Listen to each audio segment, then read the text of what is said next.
if you watched Clemson go into the Carrier Dome and play Syracuse tonight, you're probably thinking like me, and you're probably thinking like both of these coaches, Dean Babers for Syracuse and Dabo Sweeney for Clemson.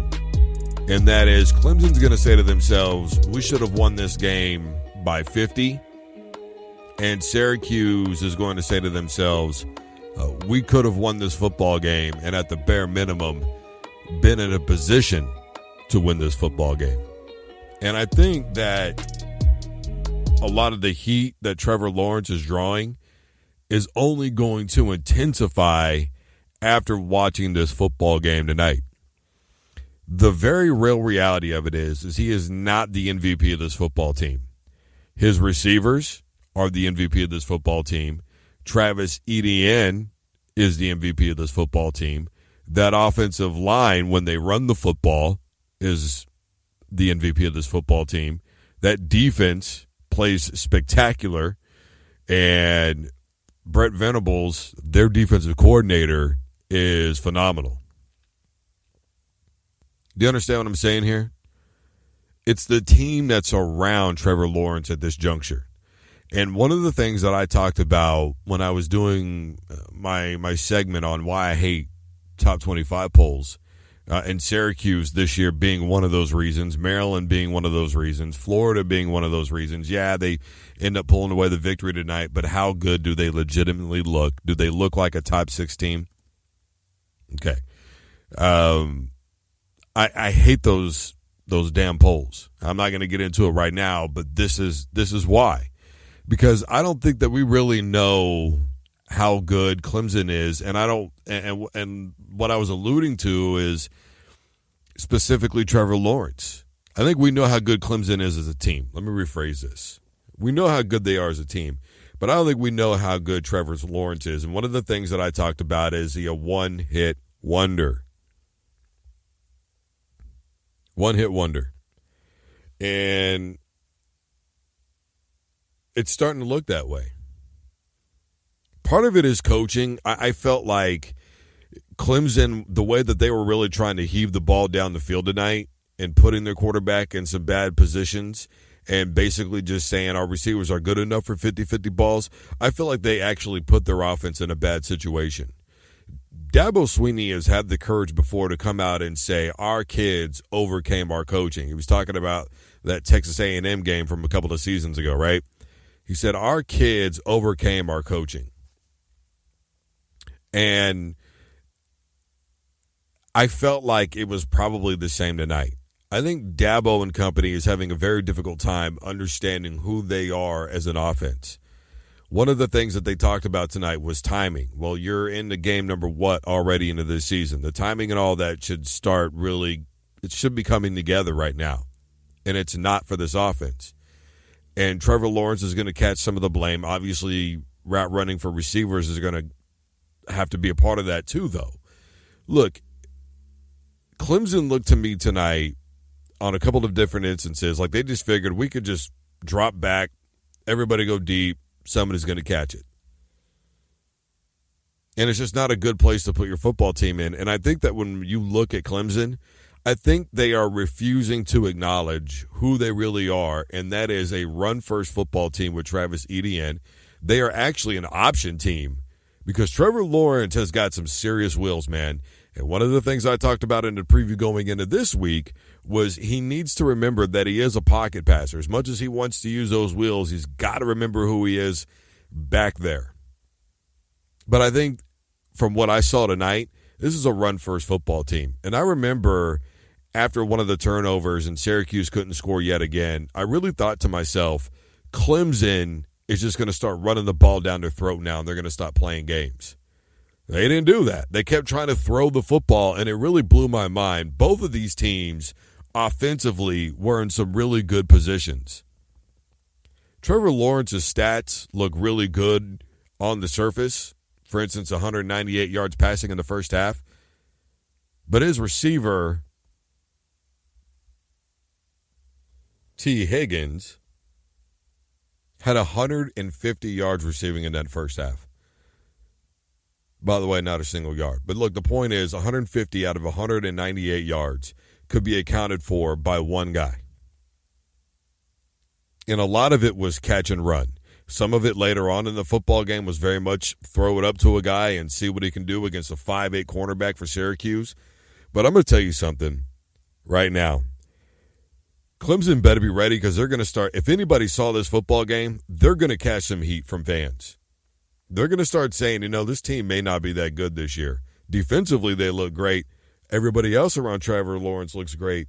But he threw 2 interceptions. Remember, Trevor Lawrence threw all of 4 interceptions all season long. This year, he has thrown 5. 2 in this football game alone, and one of them directly afterwards, Syracuse turns the football over. They had first and goal on the 9 after one of those interceptions. Great concentration off the tip drill, right? Creating the tip pass in the first place, then making the interception, then getting it a couple yards downfield, getting it into the 9-yard line or on the 9-yard line. Tommy DeVito throws an interception right afterwards. Syracuse would force yet another turnover later on. And the play calling and a 4th down stoppage ultimately upended this football team. Syracuse had the football in the red zone on 4 different occasions and only came away with 6 points. And when you really look at the bottom line stat here, it's going to be the third quarter.